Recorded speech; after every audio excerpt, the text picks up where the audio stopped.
오늘 동아일보 여론조사에 따르면 문재인 정부의 가장 잘못한 경제정책 그 1위로 부동산 정책이 꼽혔습니다.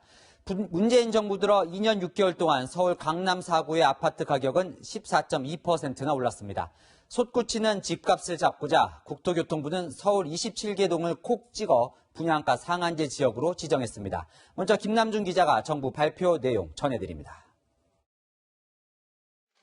4년 7개월 만에 부활한 민간택지 분양가 상한제는 서울 27개 동에 적용됩니다.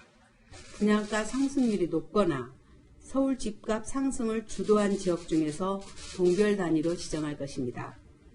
대상이 된 27개 동 가운데 강남 4구에 22개 동이 몰렸고 용산, 마포, 성동, 영등포구는 1개에서 2개 특정 지역만 지정된 겁니다.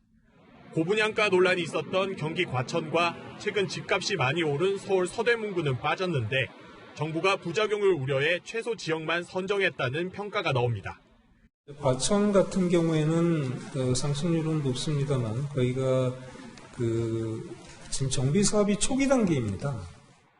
분양가 상한제가 적용되면 땅값과 법으로 정한 건축비에 건설사 이윤을 더해 이 자체가 분양가 상한을 정합니다. 분양가가 최고 시세의 반값까지 떨어질 수도 있습니다. 반면 집값이 떨어진 지방 일부 지역은 규제를 풀었습니다. 부산 해운대, 수영, 동래 3구와 경기 고양시, 남양주시 일부를 조정 대상 지역에서 해제한 겁니다.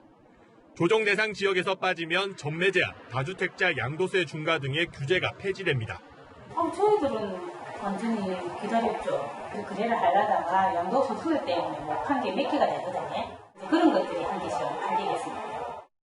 분양가 상한제는 6개월이 지난 내년 4월 29일 이후 입주자 모집을 신청한 단지부터 적용합니다.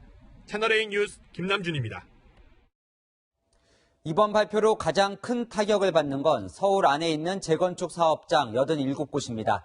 이번엔 불패 신화의 강남 집값이 잡힐까요? 이어서 홍유라 기자입니다. 5,800여 세대 아파트가 들어설 예정인 주택 단지입니다. 총 7조 원이 들어가는 역대 최대 규모 재개발 사업인데 분양가 상한제 지역에 포함돼 사업의 차질이 예상됩니다. 일단 조합 측은 말을 아낍니다.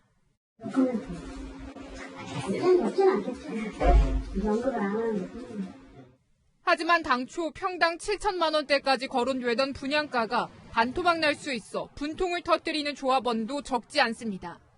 우리 돈 내고 우리가 집을 짓겠다는데 왜 이거 자꾸 국가에서 막아가지고 이 어마어마한 큰 손실을 가져가는 거예요. 우리는 그게 너무 화나는 거죠. 분양가 상한제 대상인 서울 87곳 재건축 사업장의 사정은 대체로 비슷합니다.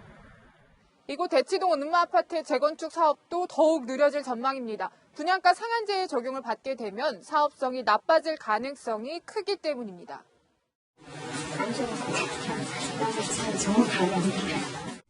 투기 수요를 막아 집값 안정을 유도하겠다는 게 정부의 목적이지만 전문가나 현장의 생각은 좀 다릅니다.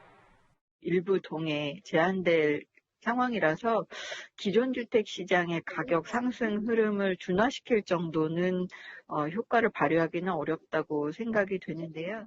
매물은 적고 매수자가 많다 보니까 계속 최고가를 갱신하고 있습니다.